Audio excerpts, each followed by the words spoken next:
And of course, the investigation into what caused the crash is still in the very early stages.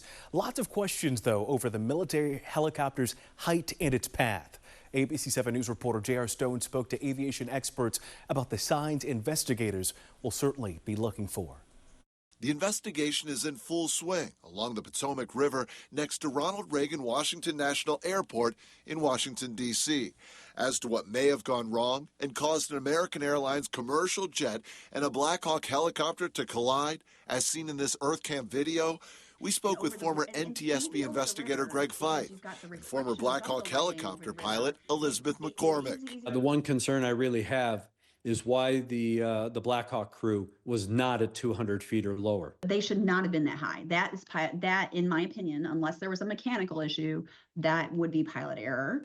Why was this particular crew, the Black Hawk crew, above that 200 feet? They were actually closer to 400 feet, which put them right at the same altitude, the maneuvering altitude of the regional jet. 64 people were on board the American Airlines plane, which had departed from Wichita, Kansas. 3 soldiers were on the helicopter.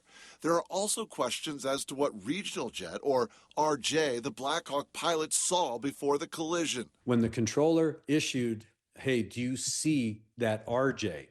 and he asked the military crew twice, "Do you see the RJ?"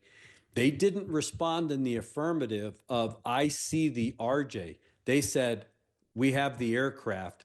If you look at the first video that came out, in the foreground, you see a plane taking off, a small commuter jet taking off.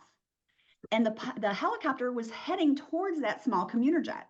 I am confident that when they say, "Yep, I got it," they were looking at this one, not knowing there was one coming in behind them. McCormick says that having 3 people on that helicopter instead of 4 could have also limited their ability to see behind them.